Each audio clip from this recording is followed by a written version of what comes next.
Bismillahirrahmanirrahim. Assalamualaikum warahmatullahi wabarakatuh.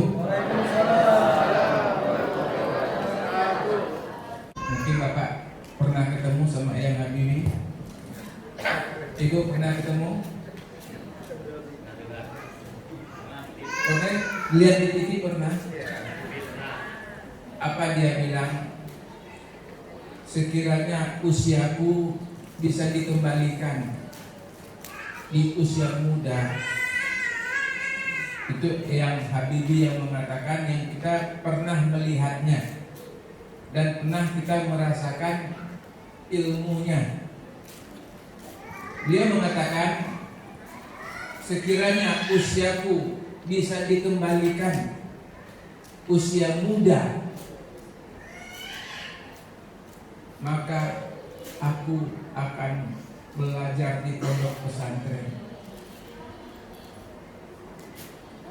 Maka aku akan belajar agama.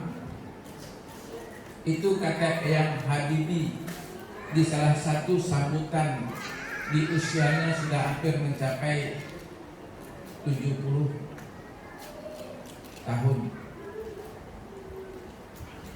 Karena kata beliau, di masa tuaku, di mana istri sudah meninggalkanku, aku tidak bersama dia lagi, karena Allah sudah memanggilnya. Yang mana anak-anak dulu waktu kecil bersamaku, hari ini mereka sudah dengan dirinya masing-masing. Aku merasa sendiri. Kita adalah orang yang beruntung. Ibu adalah orang yang paling hebat hari ini. Bapak adalah orang yang paling hebat hari ini. Kalau bukan bapak ibu orang-orang hebat, maka bapak ibu tidak akan duduk di masjid pondok pesantren ini. Karena bapak ibu orang hebat dan anaknya lebih hebat lagi. Anaknya lebih hebat lagi. Mau meninggalkan ini di rumah.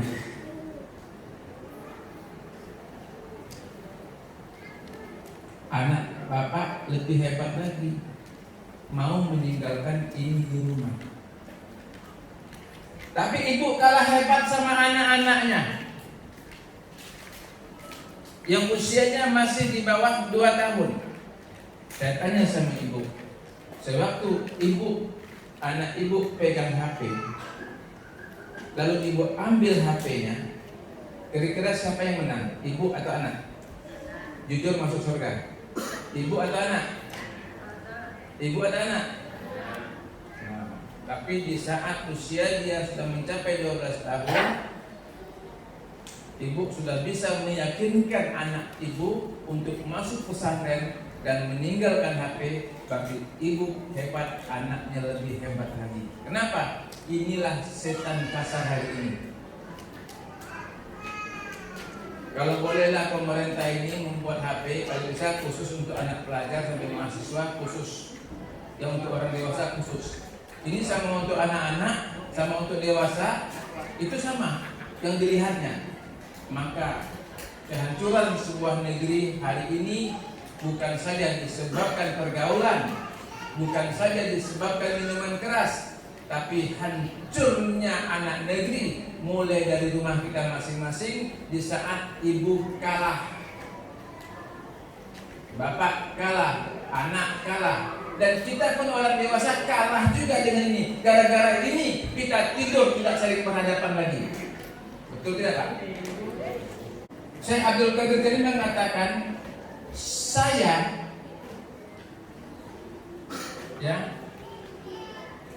orang yang menghargai orang yang beradab, lebih menghargai orang yang beradab daripada orang yang berilmu.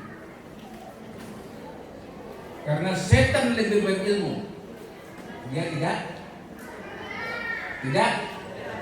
Hari ini banyak manusia yang berilmu tapi dia tidak punya ngomongnya menyakitkan hati. Sekolah udah S3 tapi di rumah. Artinya Bapak Ibu, tanamkan dulu basic agama pondok pesantren kepada anak kita. Setelah nanti dia tamat dari pondok pesantren, dia mau jadi apa silahkan. Yang Habibie sudah mengatakan, sekiranya usiaku bisa dikembalikan muda lagi, saya akan mondok di pondok pesantren. Saya akan belajar agama karena saya menyesal. Apakah saya salah mendidik anak saya? Mendidik saya Bu? Gak mudah. Saya salah mendidik anak saya, katanya Bu. Anak saya semuanya tinggi-tinggi sekolahnya, tapi tidak ada yang mau bersama saya. Sedih Bu. Padahal dia bisa buat pesawat, dia bisa melakukan apa saja. Tapi usia tua kita, apa yang paling kita rindukan? Saya tanya sama Bapak nih, kita dialog aja Pak ya. Di saat Bapak sudah berusia 60 ke atas, apa yang paling Bapak inginkan bersama Bapak?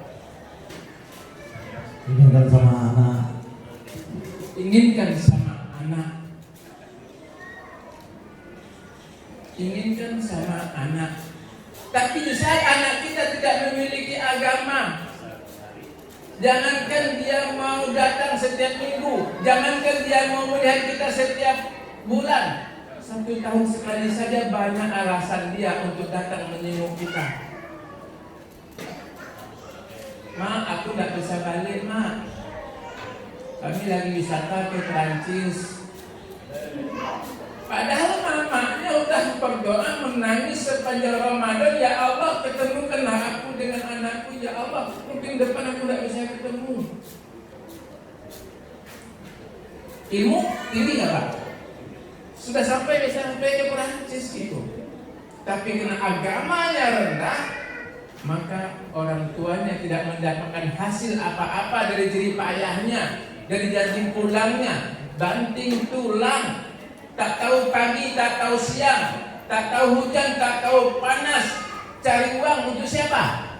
Coba kalau Bapak mau pergi berangkat kerja, mau cari apa? Cari uang untuk siapa? Untuk anak. Ada nggak bilang untuk bini?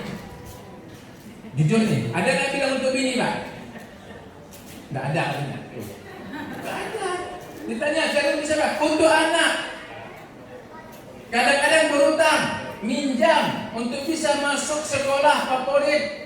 Untuk bisa sekolah, minjam, ngutang, gadai sawah, gadai. Tapi salah jurusan kata Pak Pembina tadi. Jangankan nanyo, Mak sehat Mak? Masih ada belanja Mak? Tidak terucap kalimat itu bagi anak yang jauh daripada agamanya. Saya melihat 2 kali mama saya menangis. 1 menangis sewaktu melepaskan saya masuk pondok pesantren. 2 menangis melihat saya tampil khutbah Jumat pertama kali di negeri orang. Yang 1 nangis sedih, nangis bangga. Sedih karena berpisah sama anak. Yang 1 nangis juga, tapi nangis bangga karena anaknya sudah mampu, sudah tampil. Sama, yang dialami ibu hari ini sama. Dan yang saya alami juga dengan anak saya, Gus Hasbi juga sama. Padahal Umi Hasbi anak pondok pesantren, 6 tahun di pondok pesantren, 1 tahun pengabdian. Saya juga di pondok pesantren. Sewaktu mau masukkan anak ke pondok pesantren, debatnya panjang. Panjang debatnya. Apa debatnya yang pertama kali? Saya mau antar anak saya ke pondok. Udahlah, nggak usah, di sini aja. Berat. Padahal sama-sama pondok pesantren. Nah, ini cucu saya yang selanjutnya, kata abinya mau diantar ke pondok juga, ada mak. Ya. Berat. Kelas 1 sudah saya antar dia ke pondok. 1 SD. Saya katakan, anak tanggung jawab saya laki-laki, suami. Betul nggak Pak? Anak tanggung jawab suami atau istri? Nanti yang ditanya di padang mahsyar, yang ditanya di kubur nanti di akhirat, bini tanggung jawab atau suami? Nah, makanya kalau dalam pendidikan jangan kalah sama bini. Kalau yang lain-lain boleh lah. Jadi kalau dalam pendidikan jangan kalah Pak. Jangan kalah sama bini dalam pendidikan agama. Sebab nanti di akhirat yang akan ditanya adalah suami. Ini hari ini ada. Saya katakan itu tanggung jawab saya masalah pendidikan, harus berangkat ke pondok. Antar ke pondoknya Ustaz Mahrul. Macam mana wajah dia tengok saya? Kayak musuh bebuyutan. Kayak musuh bebuyutan tengok saya tuh. Marah nasi hasdi sama saya. Itu pun cuma 3 bulan, kalah juga saya. Kalah sama siapa Pak? Kalah sama emaknya. Nah, awak kan aku tengok anakmu tuh, bajunya entah berapa baju, namanya anak pondok, di rumah baju tinggal pakai baju, mandi kadang dimandikan, dimasukin pondok, tengoklah nanti. Kalau Bapak jumpa nanti setelah dibolehkan ketemu sama anaknya, maka akan bermacam-macam bau dari bajunya. Bau keringatnya, yang tadi putih polos sudah banyak. Nggak usah sedih. Nanti di saat dia sudah dewasa, dia mampu memiliki baju yang bagus dan mampu memakaikan baju yang bagus untuk ibu dan ayahnya.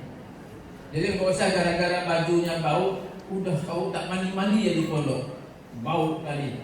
Nggak usah dimarahin. Memang itu ciri khasnya anak-anak. Di rumah pun tak dimandiin tetap bau. Kalau di sini nggak ada yang mandiin. Mandi sendiri. Makan berdiri, kena antri. Jadi artinya Bapak Ibu, nggak usah lah. Saya nengok Asbi tadi menyampaikan beberapa kalimat, rasanya jerih payah saya, biaya yang saya keluarkan, lunas rasanya. Kenapa? Ada rasa sebuah kebahagiaan. Anak saya mampu memberi nasihat untuk orang lain, berarti dia mampu memberi nasihat untuk dirinya. Bapak-bapak aja dinasihatin tadi. Nah artinya itu yang kita inginkan Bapak Ibu. Kalau masalah dunia nggak usah ragu. Insya Allah. Ikuti kata-kata saya. Kalau kita tanam padi,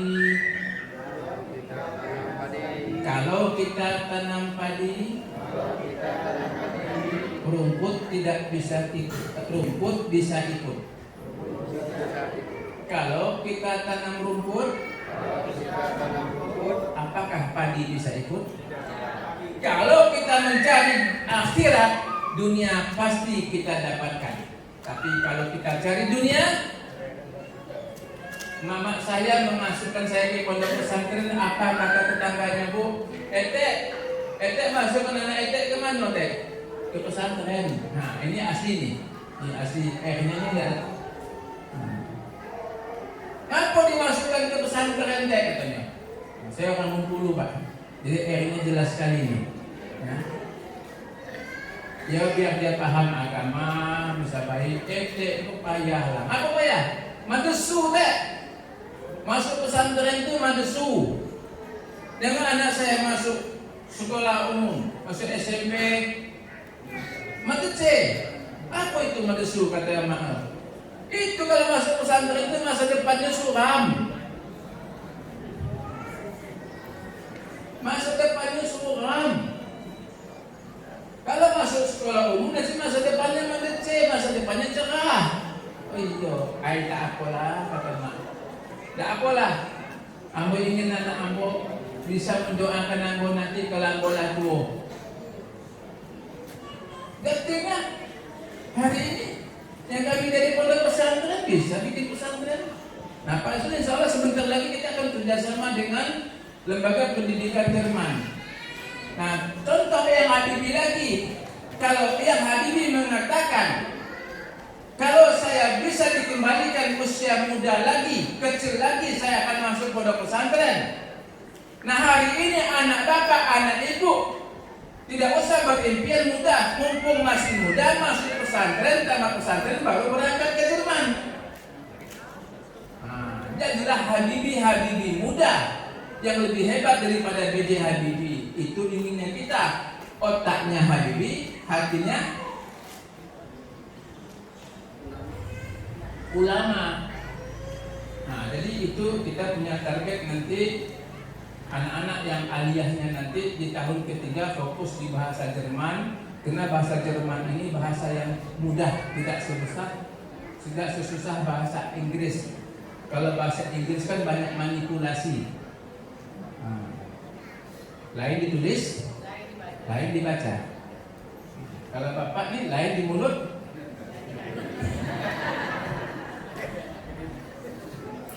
tak ada Pak. Kita sama-sama lah Pak. Mana ibu-ibu itu paling sekali bohongi Pak. Ya, tapi janganlah sering-sering berbohong. Pasti ketahuan juga Bu ya.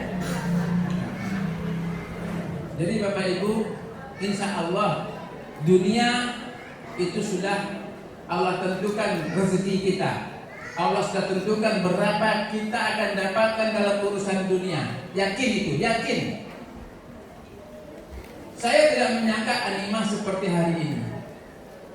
Banyak alumni yang di sini anaknya diantar kembali ke sini. Nah, ada Azimah, mana Azimahnya? Mana Azimah? Nah itu. Coba berdiri. Itu angkatan pertama Bu.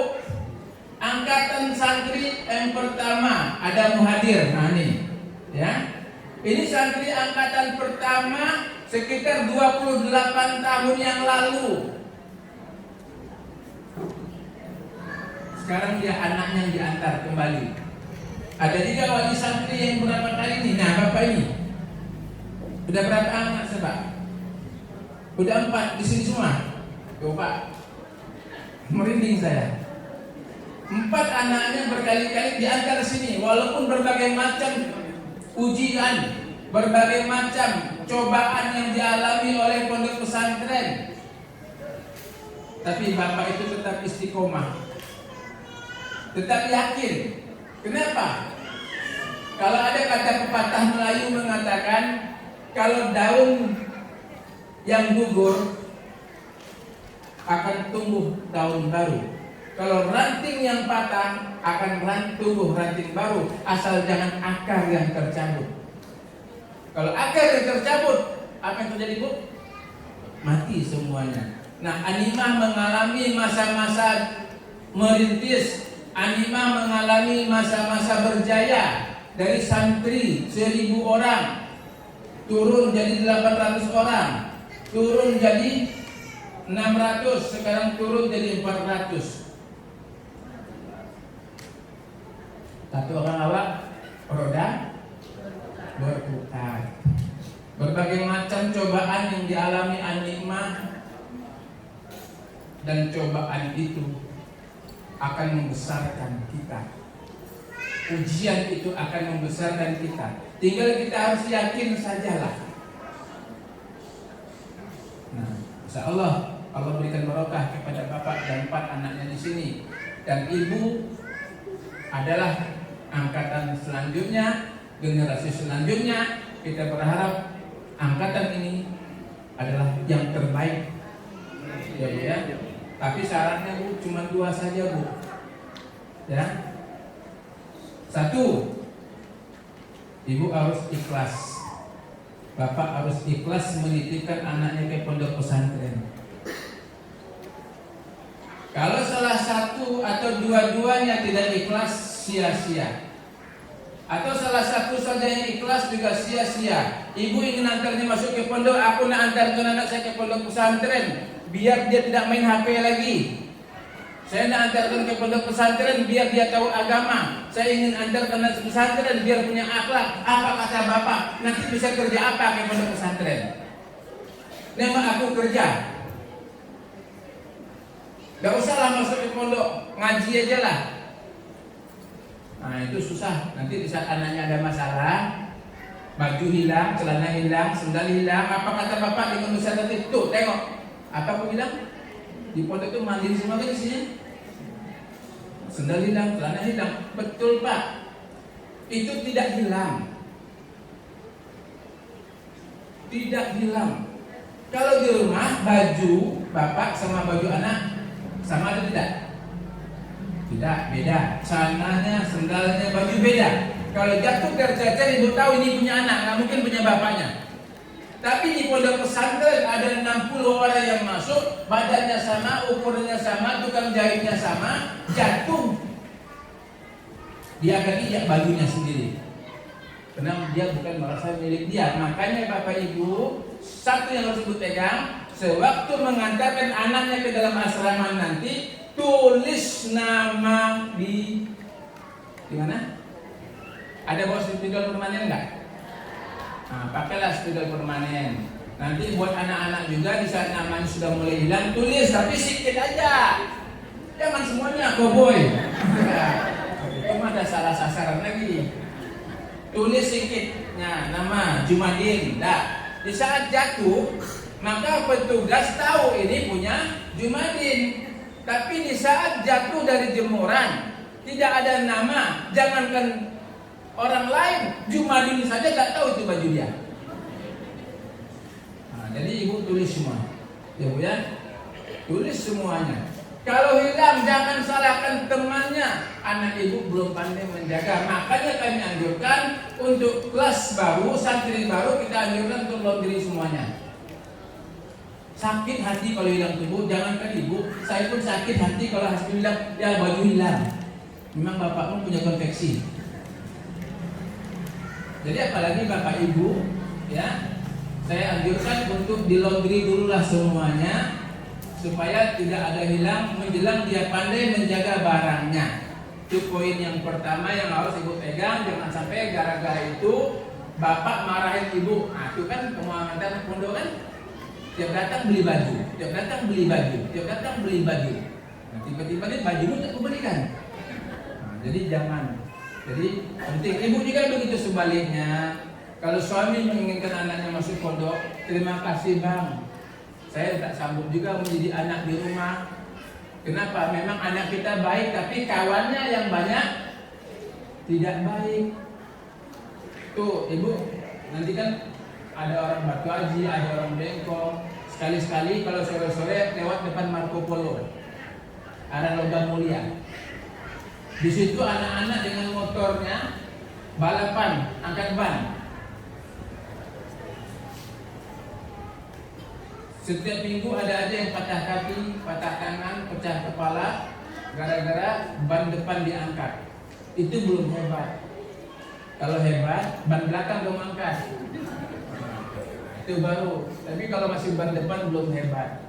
Apalagi masih kredit, kasihan bapakmu. Kasihan gak pak? Kasihan gak bu? Motor masih kredit, masih 24 bulan lagi, baru bayar 5 bulan. Tiba-tiba motor udah masuk longkang. Motor hancur, anak pun hancur, tukang ngasih kredit mau langsung lunas bu? Nggak ada kan? Tetap bayar kan? Nah, makanya ibu adalah orang hebat, berani mengantarkan anaknya ke pondok pesantren. Ya, kalau tentang sejarah Animah, insya Allah lah, ibu datang antar anaknya ke sini, ibu sudah tahulah seperti apa Animah. Tapi ingat bu ya, Animah di sini golongan no smoking, bukan no smoking. Ada smoking sini. Bu ya, pondok pesantren Animah masuk dalam kelompok no smoking. Bapak Ibu setuju nggak? Ibu setuju nggak? Nah, ini kelompok no smoking. Ada nggak Bapak Ibu lihat di YouTube anaknya usianya seperti apa ya? Seginilah ya. Nah, coba berdiri. Gak apa-apa, harus jadi berani. Ustadz dulu juga begitu. Nah, ada di YouTube, ini rokok, yang merokok. Ditanya sama orang, usia kamu berapa? 12 tahun. Udah merokok? Iya. Sekolah di mana? Pondok pesantren. Bapakmu boleh? Boleh. Apa kata bapakmu? Yang penting mau mondok. Jadi yang penting mau mondok, apapun kemauan anak diikuti. Ada kan ibu? Setuju tidak? Tidak. Setuju tidak? Tidak. Jadi di sini no smoking. Jadi apabila nanti anak ibu, anak bapak ketahuan smoking, maka 1 sebungkus dia hisap. Bulat. Nah, zaman Ustaz Muhadir tuh merasakan tuh. Jangan kira ya. Berdirikan di sini 1 bungkus, suruh dia hisap. Nah, aku tak buka buku, aku buka kartu aja. Ya. Artinya ini beresiko. Umur 40 tahun kita masih aman. Tapi sudah di atas 50 tahun, maka bapak akan mengganggu istrinya sepanjang malam.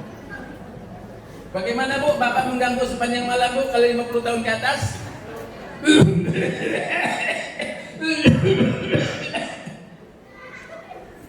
Terganggu nggak Bu?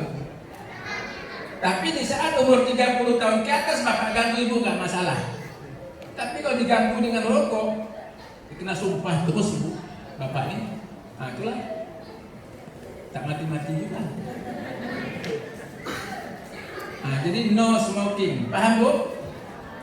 Kalau anak ibu bapak ketahuan merokok, lalu kami kasih sanksi, ikhlas atau tidak? Kami tidak akan menyuruh dia merokok 1 bungkus. Ya, kami akan menyuruh hal-hal yang positif. Salah satunya ini Bu.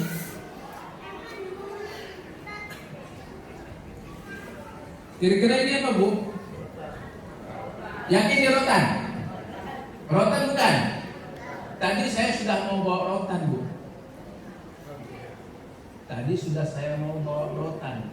Tapi gara-gara peraturan yang gak jelas nih, peraturan pemerintah ini, ada sekolah namanya sekolah nyaman anak. Tidak boleh melakukan pemukulan terhadap anak. Tidak boleh melakukan kekerasan sama anak. Akhirnya anak-anak yang melakukan kekerasan sama ustadz dan gurunya. Tapi ini rotan adalah pendidikan orang tua kita dulu Bu. Ada nggak bapak waktu ngaji kena rotan? Saya minta tunjuk tangan.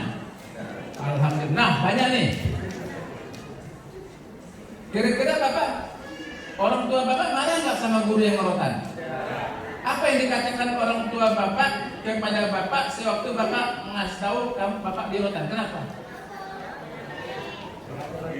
Dihajar lagi. Mungkin kamu salah.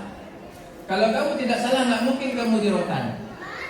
Nah hari ini rotan dianggap sebuah kejahatan. Setuju tidak? Kalau di rotan, rotannya sebesar sapu baru. Kalau hanya sebesar ini, rotan ini adalah untuk dalam dunia terapi. Rotan salah satu untuk meregangkan saraf kejepit. Kira-kira ada nggak saraf kejepit sekarang? Saya coba dulu nih. Nah, ya, ini Pak ya, ini kan aja. Ini dah, ya. Nah, pokoknya semuanya. Nah, tapi kalau bagi anak kita kasih rotan karena otaknya kejepit. Nah, makanya kita rotan. Tapi dalam rangka mendidik. Boleh kan Pak ya? Boleh. Nah, boleh kan Pak ya? Boleh. Coba siapa yang mau pegang rotan ini? Nggak apa-apa Pak. Siapa yang mau pegang rotan ini? Di antara Bapak. Insya Allah anaknya menjadi orang hebat. Kenapa disiplin? Kenapa polisi? Kenapa tentara berhasil? Kenapa orang asing berhasil? Karena disiplin. Nah, coba saya minta Bapak pegang 1 rotan ini supaya nanti anaknya bisa disiplin. Apa mau langsung? Bapaknya cocok nih. Pegang aja Pak. Nah, Bapak maju ke depan sini Pak. Ini rotan. Buya Hamka pernah di rotan, menjadi ulama besar. Nah, di sini Pak. Nah, Buya Hamka Semua orang-orang hebat dulu besar anaknya, sukses anaknya kena dirotan oleh gurunya. Hari ini bapak titip anaknya kepada kami, bukan minta Ustaz rotan anak saya, tidak. Ustaz tolong bantu disiplin anak saya. Bapak Ibu, inilah fungsinya. Fungsi rotan tadi adalah untuk sebagai peringatan jangan melanggar peraturan. Tuh. Tapi ada yang mau pegang rokok nggak? No smoking. Ya, ini Ustaz. Pegang Pak, pegang. Nah. Ini rokok ini fungsinya Ustaz. Anda lagi itu kan? Alhamdulillah pas sekali peganganku. Ya. Dan nanti kita akan ada acara serah terima secara seremonial. Kenapa saya suruh beliau pegang rokok? Di saat nanti anaknya merokok, dia sadar. Yang sadar siapa? Bapaknya. Tak merokok lagi.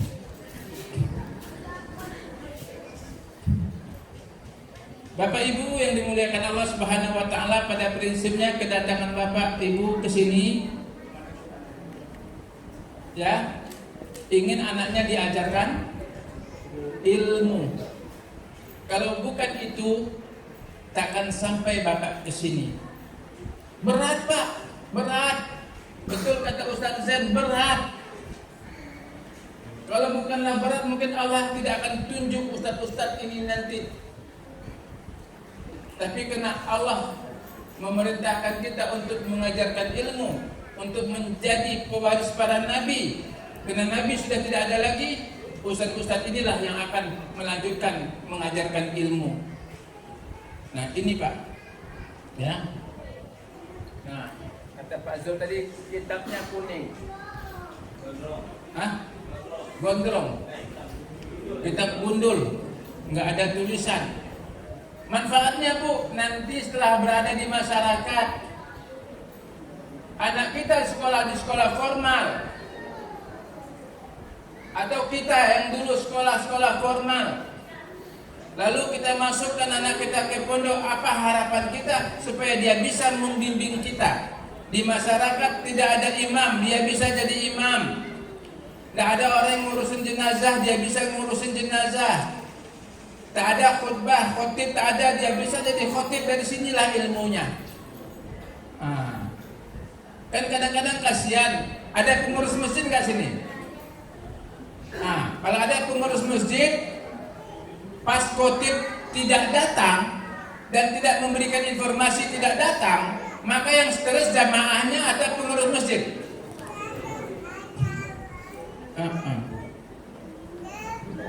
Ya, nah inilah kalau punya cucu tak boleh marah. Kalau marah jangan punya cucu gitu. Nah, pengurus masjid yang stres Pak. Kenapa? Di antara pengurus tak ada yang bisa khutbah Jumat.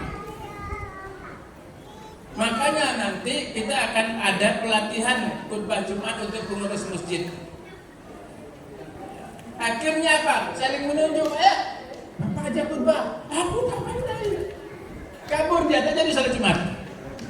Bapaknya, aku tak tahu. Ada bukunya. Bacalah buku Bahasa Indonesia Khutbah Jumat. Hancur nggak jamaah? Akhirnya inilah fungsinya Bapak Ibu, anaknya diantar ke pondok pesantren supaya dia bisa menggantikan tugas-tugas ulama di masyarakat. Suatu saat nanti dia jadi ulama. Ulama boleh nggak jadi pengusaha Bu? Bu, ulama boleh nggak jadi direktur bank? Alangkah bagusnya kalau dia direktur bank, dia pengusaha, dia enak nyuruh anak buahnya sholat. Kau kalau mau kerja sama aku, kau sholat 5 waktu. Kalau enggak, kau cari kerjaan lain. Tapi kalau dia ulama bukan direktur, ulama bukan pengusaha, khutbah Jumat berbusa-busa, jamaahnya tidak juga berubah karena tidak ada yang disegani. Nah, insya Allah kedatangan Bapak di sini untuk menyiapkan kader ulama. Siap Bu? Pegang Pak. Pegang Pak. Silakan maju Pak.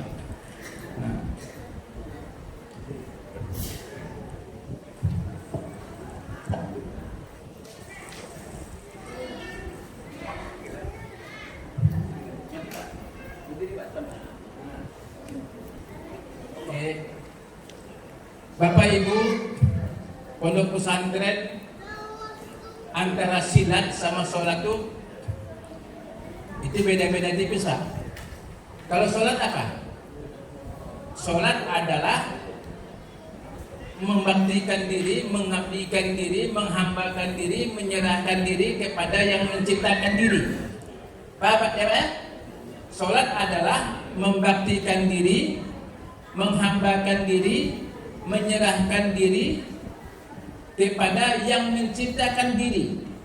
Maka yang menciptakan diri kita akan menjaga kita. Ada ular, kita tidak tahu, tapi kena bapak sholat, ular itu menghindar.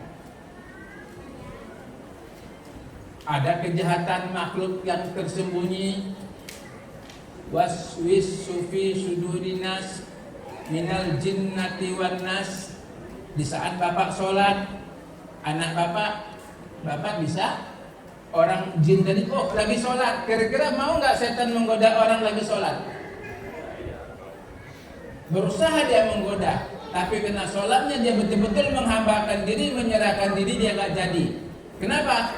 Setan takut sama orang yang sholat.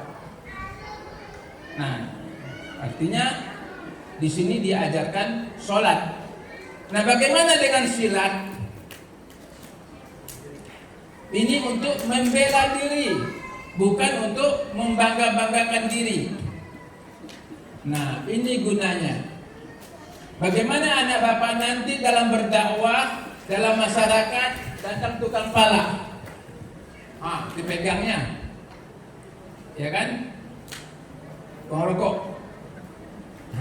Tapi anak bapak nggak bisa sholat, nggak bisa silat, hanya bisa sholat. Kira-kira bisa nggak? Ya Allah, ya Allah, ya Allah. Itu pentingnya silat. Kan? Itu pentingnya itu pondok pesantren. Antara silat sama sholat harus senyawa. Sehingga sewaktu dia merantau, datang orang menggertak, kita sama-sama merantau. Waduh, merinding lagi saya. Kita sama-sama perantau, nggak usahlah begitu. Nah, mau kamu apa? Pak. Ya bos katanya. Kan enak, dia panggil kita bos. Nah, jadi inilah Pak. Mana pendekarnya?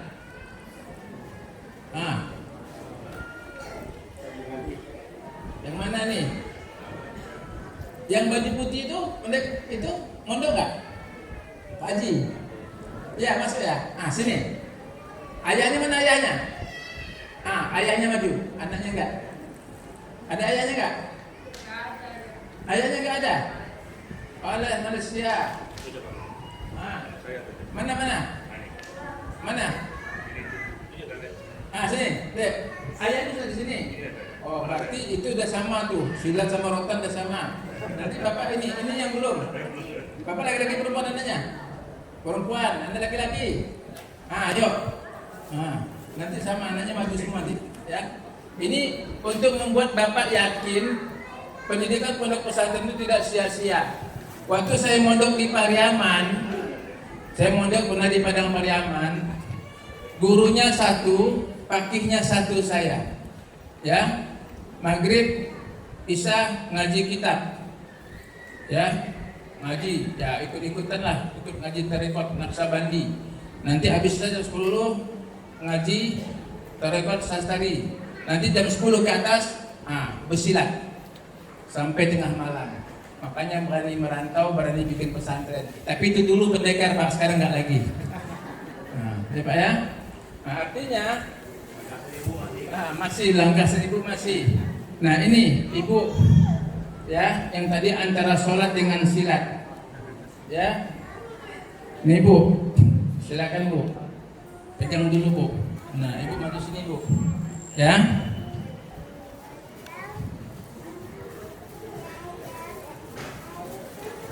Ini apa Bu? Kira-kira Bapak Ibu mengantar anaknya ke sini niatnya untuk ini atau tidak? Kalau niatnya bukan untuk ini, mungkin nggak diantar anaknya ke pondok? Nggak mungkin.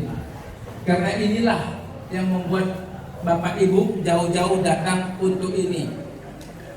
Nanti ibu akan minta pertanggungjawaban semua ustadz, Bu, jangan sama saya. Semua ustadz dari ustadz, kenapa hafalan anak saya kok nggak maju-maju? Insya Allah di sini juga kita akan mengajarkan anak ibu menerjemahkan Al-Quran per kalimat. Itu langsung yang mengajarkan saya sama Pak Kiai Zulkifli Aka. Insya Allah kalau anak bapak ibu selesai juz 30 saja menerjemahkan dan mampu dia, maka dia akan mampu menerjemahkan 30 juz. Karena ayat Al-Quran selalu diulang-ulang. Anaknya mana, Bu? Laki-laki perempuan? Laki-laki perempuan, laki-laki. Anak yang perempuan mana?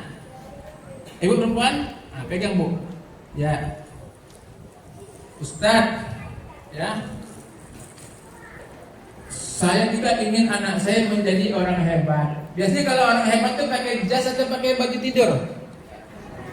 Hah? Pakai jas. Ini untuk laki-laki atau perempuan? Sama. Ya, ini alma mater. Artinya beri kepercayaan kepada kami. Bagaimana alma mater ini bisa kita jaga sama-sama. Ya Pak ya? Pegang Pak, maju Pak. Nah. Nih salah satunya Bapak Ibu antar anaknya ke sini untuk menontonkan auratnya atau untuk menutup aurat. Ada ibu-ibu kita lihat di TV itu ibu-ibunya bagus, jilbabnya syar'i, bajunya syar'i, tapi anaknya joget-joget nyanyi-nyanyi. Bangga dia anaknya juara apa namanya itu? Kategori apa KDI. Itu kira-kira ibunya baik atau jahat? Jahat atau baik? Jahat. Kenapa dia tutup aurat, anaknya disuruh tontonkan aurat? Ibu baik, ibu jahat. Mana ibu yang punya anak munah, Bu? Pegang, Bu. Oke. Baik Bapak Ibu yang dimuliakan Allah, ini yang terakhir. Nah, ini baru aku yang nanya nanti nih. Ini apa, Bu? Masih ada nggak hari ini? Masih ada nggak hari ini? Masih ada nggak hari ini? Masih ada atau tidak? Masih ada, karena saya pegang. Ya, lampu ini simbol. Ya, di rumah anak tadi kata saya, Pak mau kemana? Mau cari makan. Untuk siapa? Untuk anak. Nah sekarang makan untuk anak kita bagi-bagi. Ada untuk makan anak di rumah, ada makan untuk anak di pondok. Kadang-kadang bapak kalau pergi beli rokok tak pernah ngeluh sama tukang dagang rokok. Bolehlah beli setengah batang aja, aku tak cukup nih. Tapi sewaktu ke pondok banyak kali keluhannya. Pondok mau ngeluh sama siapa lagi? Akhirnya mengeluhlah sama Allah Subhanahu Wa Taala. Ya Allah, banyak betul orang tua ngeluh. Ya Allah, aku ikut ngeluh juga. Mudahkanlah semua rezeki orang tua yang ada di rumah. Lancarkanlah usahanya, ikhlaskanlah doanya. Contoh sebagaimana yang dikatakan Gus Hasbi tadi, di saat bapak berdagang gorengan lewat santri, sini nak, anak bapak di pondok pesantren, doakan ya, nangis dia, sini nak, dengan anak santri lewat kan, ini anak bapak di pondok pesantren ya, tolong doakan ya bapak yang sanggup dan sabar. Lah, doakan anak saya di pondok ya anak ya, supaya jadi orang, jadi ulama gitu. Dan ibu gitu juga. Di saat ibu di rumah tuh minta-minta datang, ada anak kecil, ada anak yatim yang tinggal di sekitar kita. Bersedekahlah sebanyak-banyak mungkin. Allah akan buka rezeki. Kadang-kadang kita dalam keadaan susah malah semakin pelit. Walaupun hanya sepotong roti, ibu sanggup memberikan kepada orang yang membutuhkan, itu adalah pembuka pintu rezeki. Apalagi anak-anak kita yang di pondok pesantren membutuhkan gitu. Membutuhkan apa? Membutuhkan rezeki dari kita. Imbangi doanya di pondok. Setiap 5 waktu dia berdoa kepada Allah Subhanahu Wa Taala. Ya Allah, Ampunilah dosa ibu saya ya Allah. Biasanya anak-anak kalau di pondok itu mendoakan emaknya duluan, Pak. Bapak cemburu nggak? Sakit hati nggak? Nggak kan? Nggak apa-apa, biarin aja.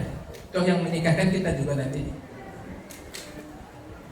Ya Allah, sehatkanlah ibuku ya Allah, murahkanlah. Ya Allah, kalau mamaku lagi usaha, lancarkanlah rezekinya. Bapakku juga lancarkan rezekinya. Kasih kesehatan, hindari dari mara bahaya. Itu doa anak-anak di pondok untuk orang tuanya di rumah. Begitu juga orang tua di rumah juga mendoakannya. Jangan merisaukannya. Anakku udah makan belum ya? Lauknya apa ya? Itu makannya kayak apa ya? Semuanya ditanyakan. Anak yang di pondok juga mengatakan, ya Allah, nggak enak lauknya. Kalau Hasbi dulu waktu mondok di Tasikmalaya di Darussalam, kalau nelpon uminya cuma satu lagu yang dihafal. Lagu apa, Bu? Lagu Umi sambil nangis. Umi, tak enak Umi, lauknya ikannya disawer-sawer, kacangnya berenang. Tahu nggak kacang banyak berenang, Pak? Banyaklah air daripada sayurnya gitu. Itu pun tak sanggup kalah lagi saya, Pak. Berapa bulan ini Nur Salam ini? 4 bulan? 3 bulan kalah lagi saya, Pak. Berat, Pak. Tapi Bapak jangan ikut jejak saya. Sanggup tidak? Bapak jangan ikut jejak saya. Bisa atau tidak? Insya Allah bisa, Pak ya. 3 bulan nangis terus, minta pulang, gak sanggup. Apa yang saya dapat, Pak? Ya. Tak apalah ya, Umi Hasbi dan sini. Minta maaf ya, agak curhat sedikit nih. Dapat punggung saya, Pak, dari Umi Hasbi. Bapak sanggup gak dapat punggung? Pak, mana yang masih muda nih? Bapak anaknya mondok nanti kan, lalu dia minta pulang. Tak sanggup, sayurnya tak enak, lauknya tak enak. Lalu istri bapak ngomel-ngomel sama bapak. Nah itulah anak sehat, gemuk dari rumah sampai di pondok kurus. Makan tak enak. Udahlah dek, kita sabar lah, adek kan lagi belajar. Bapak mendekati adek, apa yang dikasih Pak? Punggung dikasih bini. Ibu kasih punggung bapak, tapi sama ayam. Kalah lagi saya, pulang lagi lah Hasbi. Saya bikin kesepakatan sama Hasbi, Bi, udah lagi. Oke, tamat SMP, kamu ke pondok. Kalau nggak ke pondok, kamu bukan anak ayah lagi. Ayo udah berjuang. Dari Padang, Sumatera Barat, saya bawa keliling. Lihat semua pondok pesantren semuanya menggeleng. Dari Tawalib sampai Parabet, sampai Candung, sampai Buya Hamka, sampai Nurul Iman, terus lagi ke Jawa Barat, semuanya dikelilingi geleng sampai ke Jawa Tengah, geleng juga Bu. Udah tamat dari sini, udah sampai ke Temboro baru dia mau. Ya Bi, ayah sini aja, Hasbi sini aja ya. Nah inilah hasilnya. Nah ini yang sebuah kebanggaan orang tua. Mendidik anak itu harus sabar dan harus ikhlas, tapi tidak boleh keras. Sebab sama anak kita keras patah, sama bini bengkok. Kalau bapak matahin bini mati kita Pak, panggil polisi kita. Jadi artinya sabar, apapun bentuk keluhannya. Kalau anak nggak sanggup dianima, kirim lebih jauh lagi ke Jawa. Jangan dimasukkan ke sekolah yang ada di Batam. Saya tidak garansi sama sekali Pak, hancur masa depannya. Kalau anak sudah hancur masa depannya, waktu bayi kita jaga dia, sudah dewasa kita jaga dia, dan mau mati pun kita jaga dia. Kasihan nasib kita, gak ada manfaatnya punya anak. Nah dalam hal ini Bapak Ibu yang dimuliakan Allah, ini saya titip. Bapak kasihkan ke saya titip. Ini di dalam botolnya ada apa Pak? Minyak. Minyak gunanya itu apa? Supaya kompor bisa hidup, kompor dapur umum bisa hidup, nasi bisa masak, ikan bisa masak, ayam bisa masak. Tapi kalau minyaknya kering bisa masak nggak Pak? Enggak bisa. Kami aja nggak pakai minyak masak. Kami masak pakai kompor oli bekas. Jadi nggak pakai gas lagi, nggak pakai minyak, oli bekas kami bikin kompor. Dan hasilnya 10 kali lipat daripada gas. Nanti kalau bapak yang punya rumah makan Padang, catering bu, boleh jumpai saya. Ini baru bisnis. Berarti anak pondok bisa juga jadi pengusaha. Jadi kompor oli bekas saya ini bisa untuk menyelamatkan pedagang-pedagang rumah makan Padang daripada gas. Kenapa? Gas mahal. Besok tidak ada lagi subsidi, beli pakai KTP pula. Nah, kompor oli bekas, oli berserak di mana-mana. Nah, nanti bapak boleh lihat yang berminat. Artinya tingkat kecerdasan anak pondok itu di atas rata-rata. Walaupun dulu anak yang paling bodoh. Bapak percaya nggak siapa saya? Nggak percaya kan? Saya adalah anak keempat dari 7 bersaudara dan anak yang paling bodoh. Paling penakut, paling bodoh, paling lembek, mulut paling jorok. Kalau nggak baskom ini disebut kalijengking yang disebut. Tahu baskom sama kalijengking? Nah, semua kaki 4 disebut tuh. Kaki meja aja yang jarang disebut. Apalagi yang sering heboh kalau kita lewat tuh. Itu aja mulut. Anak-anak sekarang kan begitu juga. Itulah membuat orang tua saya mengantarkan saya ke pondok, salah satu sebabnya. 1 tahun ayah saya jadi musuh bu. 1 tahun ayah saya jadi musuh, saya nggak mau masuk pondok. Tapi setelah masuk pondok baru terasa nikmat. Disuruh pindah nggak mau. Nah inilah hasilnya. Akhirnya apa? Manfaat untuk guru-guru, manfaat untuk orang tua, manfaat untuk umat apabila kita punya ilmu agama. Nah ini saya titip sama Pak Haji. Titip. Ini sahabat saya Pak. Teman dalam percetakan, silakan ke depan. Yang merasa ini ayahnya, yang merasa ini ibunya, silakan maju. Yang tak merasa, kasihankan mama udah jauh-jauh. Silakan yang merasa punya ibu, silakan maju. Yang merasa punya ayah, ambil ayahnya cepat. Sudah mana lagi? Nah, silakan. Ini kalau saya sampai sore bisa aja. Kapan? Yang mana? Oh yang main bola istri bapak. Bapak ngalah. Bapak ngalah. Anak? Istri juga sana? Yang apa? Ya, ada Pak. Hah? Sama juga. Masya Allah. Yang mana? Namanya Pak. Nampaknya pilihanku tepat semuanya. Sepasang dia. Ada nggak yang sepasang?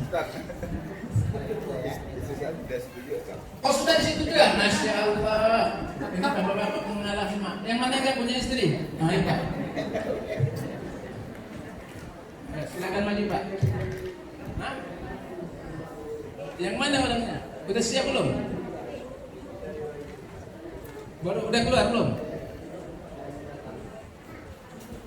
Ya nggak apa-apa, nanti bapak posisi paling ujung. Udah. Ke toilet. Di mana mau digantikan? Oh ya. Mana yang istrinya tidak mewakili? Oh ya. Ini senior. Ini kata sambutan nanti ya, mewakili wali santri baru dan lama. Baik Bapak. Ya, dampingi ibunya masing-masing, ayahnya masing di samping ayah.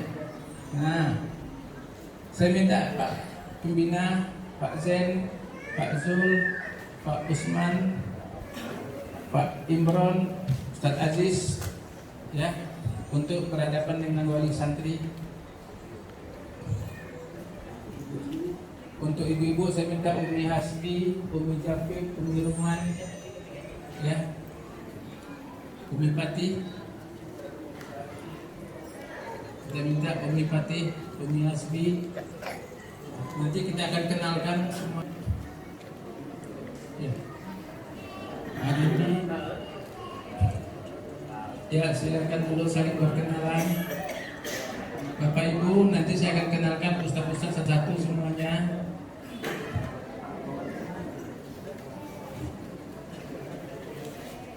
Umi Hasbi, Umi Pati, Umi Ruman, Umi Jafif, silakan. Tiga. Umi Ruman, Umi Hasbi, Umi Pati, silakan.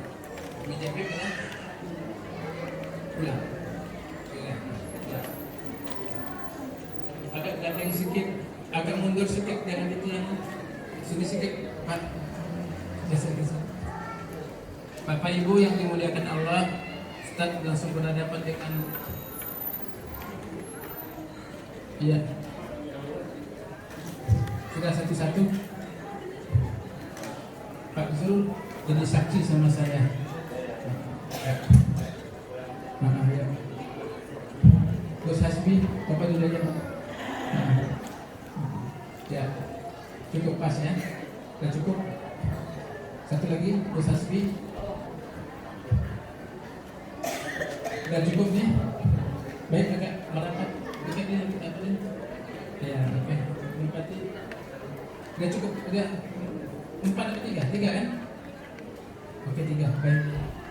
Bapak Ibu yang dimuliakan Allah Subhanahu wa taala, ini acara rutin yang biasa kita lakukan, namanya adalah serah terima tanggung jawab, serah terima amanah.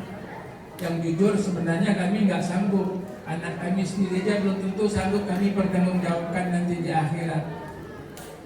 Anak kami sendiri belum tentu kami sanggup mempertanggungjawabkan pertanyaan malaikat nanti di akhirat. Tapi karena ini adalah amanah dari Allah Subhanahu wa taala, Islam harus tetap diajarkan sampai hari kiamat. Syariat harus tetap diajarkan sampai hari kiamat. Siapa yang harus mengajarkan adalah alim, para ulama, para ahlinya. Dan mereka lah orang-orang yang kasih amanah. Nanti suatu saat 10 tahun yang akan datang, yang akan menerima amanah tersebut adalah anak bapak, anak ibu yang sudah menjadi Ustadz Zen, yang sudah menjadi Ustadz Lukman, sudah menjadi Ustadz Aziz, sudah menjadi Ustadz Usman, sudah menjadi Ustadz Hasbi, sudah menjadi Ustadz Imron, sudah menjadi Umi Hasbi, Umi Fatih. Mereka itu anak-anak pondok yang sama dengan anak ibu hari ini. Saya juga anak pondok yang sama dengan anak ibu hari ini. Tapi hari ini kami menjalankan amanah dari Allah, ajarkan agama. Khairukum man ta'allama al-Quran. Sebaik-baik kamu adalah orang yang mengajarkan Al-Quran, yang mengajarkan agama. Kalau sudah tidak ada lagi orang yang mengajarkan Al-Quran, sudah tidak ada lagi orang yang mengajarkan agama, tunggulah kiamat sudah sampai. Kiamat akan datang apabila tidak ada lagi orang yang berzikir kepada Allah, tidak ada lagi orang yang membaca Al-Quran, tidak ada lagi orang belajar agama. Dan kiamat sudah sampai di rumah bapak, sudah sampai di rumah ibu apabila di rumah ibu tidak ada lagi orang yang baca Quran. Kiamat sudah sampai di rumah bapak apabila di rumah bapak tidak ada lagi orang yang sholat. Kiamat sudah sampai di rumah tangga kita semua apabila di rumah tangga kita tidak ada lagi orang yang berzikir. Iya atau tidak, Bu? Maka kita hindari kiamat itu terjadi di rumah kita masing-masing. Antar anak ke pondok pesantren, hari ini kita akan serah terima. Dan apa yang kami berikan kepada wali santri itu adalah simbol, bukan ibadah, Pak ya. Hati-hati, jangan sampai ini ibadah pula. Ini majusi nih pakai api, tidak. Tak ada lampu, tak bisa kita bekerja malam, tak bisa mengajarkan, tak ada biaya. Ya, kita mulai dari Ustadz Zen dulu.